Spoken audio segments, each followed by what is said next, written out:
My name is Layla Goodson. This is Partisan Memories, Truth, Fabrication, and the Capitol Riot. First of all, I wanted to include some of the vocabulary that I had trouble with when reading, and I just wanted to provide a definition. False memories is what this is about.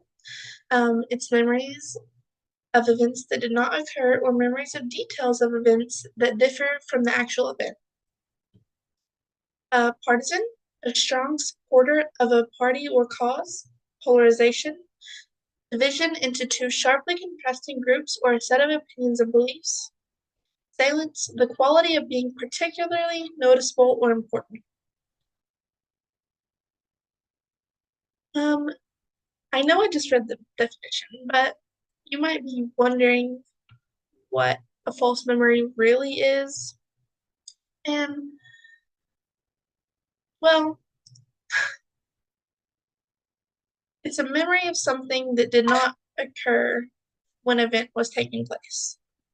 It's often caused by misinformation, and people are more susceptible to these false memories if it aligns with what they believe, especially when it comes to things like politics. So, a false memory is kind of like a lie you told yourself or a lie that you heard, and you believe it to a point where you think that it occurred when the event was taking place, if that makes sense. Background. Um, so politics, political misinformation has serious consequences, influencing public opinion, elections, and polarization. Um, Republican Republicans and Democrats are more likely to misremember events that portray their party positively and or the other party negatively. So, like when it comes to the Capitol riot case, um, it was an extremely high politicized event. Um, the Democrats saw it as an attack on democracy, and the Republicans offered alternative explanations to kind of explain themselves, I guess. Um,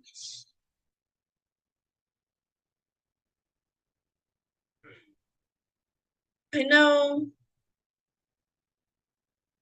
that the Capitol riot event was the perfect event or situation to test partisan bias influence on true and false memories.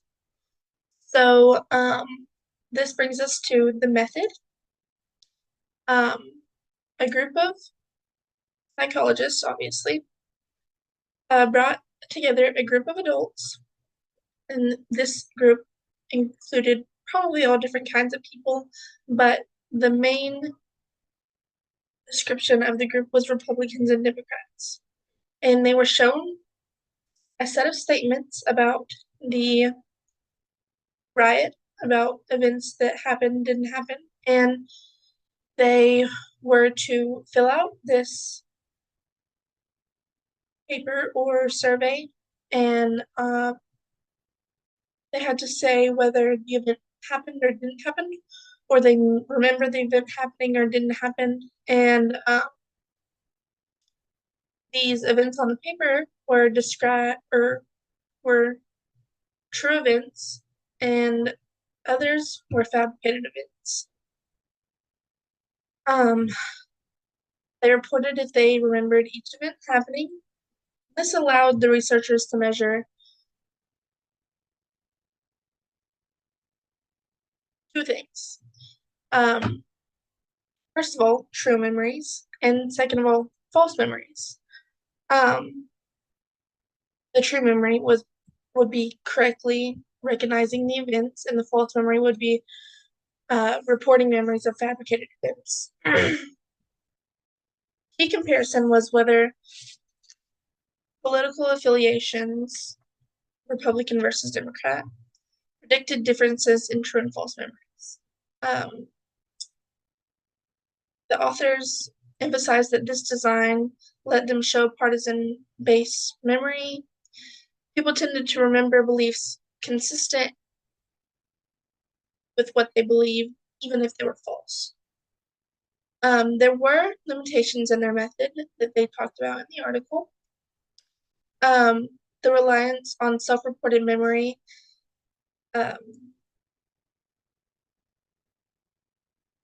is one of them. They obviously can't guarantee that it was their genuine memory, something they actually remembered, or if they were just guessing.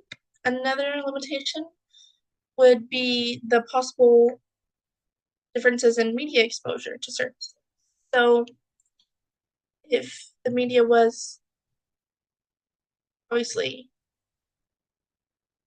um, reporting more on a certain event that happened during the riot, they would be more likely to remember that and what social media was saying.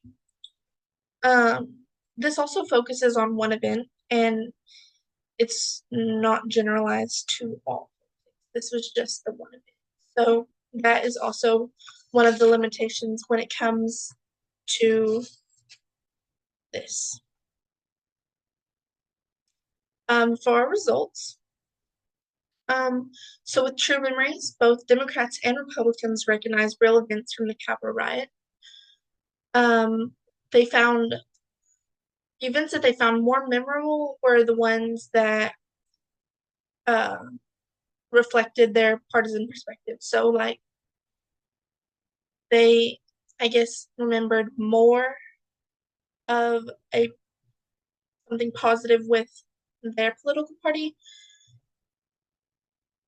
instead of, well, like, if their political party did something negative also, you know? Um, for false memories, the participant frequently reported remembering fabricated events. Um,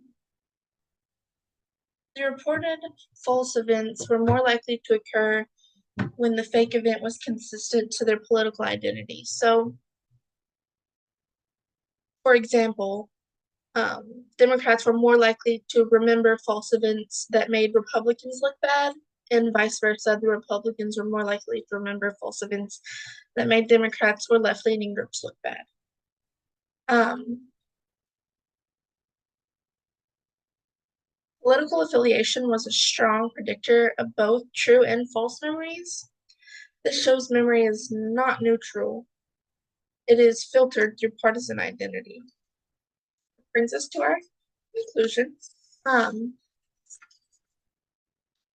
the study demonstrates that partisan identity shapes both true and false memories of the event. Participants from both political parties were more likely to recall false events when the events aligned with their political beliefs. Um, this suggests that misinformation is especially powerful, especially when it comes to things like social media, because people are being fed those things through social media. So if somebody makes something up and it goes viral on social media, everyone's going to see it. And if more people continue to report on the false or made up thing that the first person started, then it's just going to continue. And that is going to turn into a false memory for some people. Um,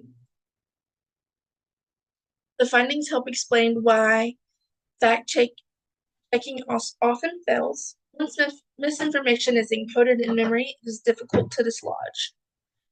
The authors of this article emphasize the importance of developing strategies to reduce memory distortions, especially in a high political context.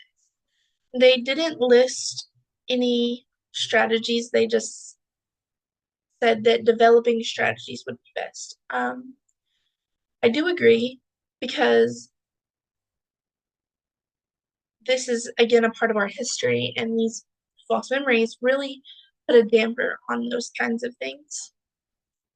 And that is all I have for you today.